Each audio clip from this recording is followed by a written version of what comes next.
YouTubers! Mike Martin's here, Mike Martin's channel. Thanks for joining me on my channel. Thanks for the feedback. Thanks for the great responses and stuff. And here's another housing story by Douglas Todd. Douglas Todd's a really, really good journalist. Here he is in all his glory. And he writes a lot of good stories when it comes to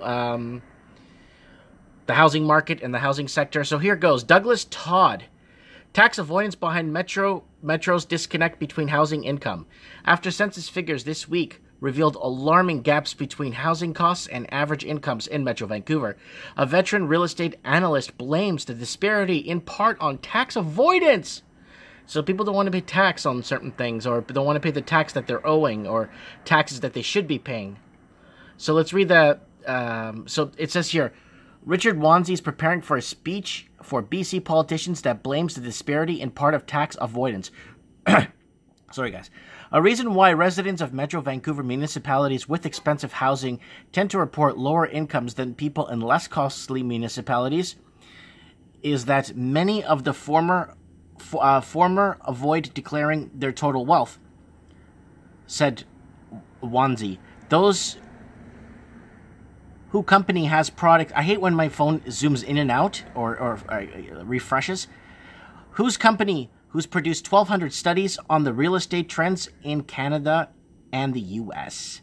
Canada's become a freeloader society in which some mansion owners have found ways to avoid reporting their total incomes to Canada Revenue Agency, said Wozny, who will speak on September 25th at the convention of the Union of BC Municipalities in Vancouver. Census figures released this week show Metro Vancouver, which has of the world's most expensive housing markets, lags behind 14 other Canadian cities on average wages. The census also exposed an apparent contradiction.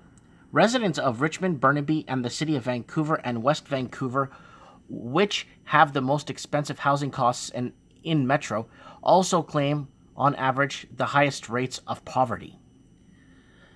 So what do you guys think? Do you think it's just these people are living in poverty, or do you guys honestly believe that they're just hiding money or hiding income not to pay tax, while the people in the lower income brackets or the poorer brackets cover their nut, I guess, the tax nut? So basically the poor are paying off the taxes gap, or the gap in taxes, because I did read an article a week or two ago expressing that BC is wealthy and it's over surplus. So let's continue here. The census data highlights inappropriate reporting of families' incomes by many property owners in Metro Vancouver well-off neighborhoods, say Wozny, head of Site Economics Lot, who said governments need to crack down on residential property speculators.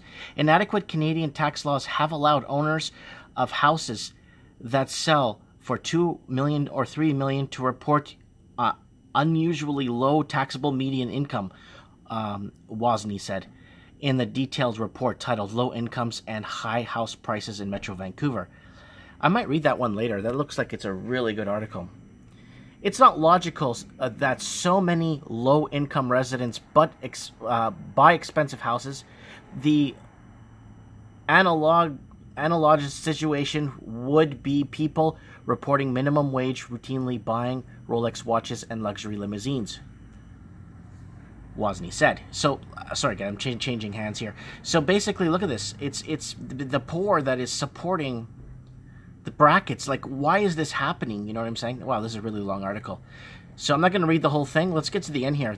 The public has been cynically abandoned by governments. Real estate is an essential building block of the middle class, Wozny said, but hardworking people are being squeezed out of ownership, he said, by speculators who put too much demand on Metro's real estate market and who aren't carrying their social weight.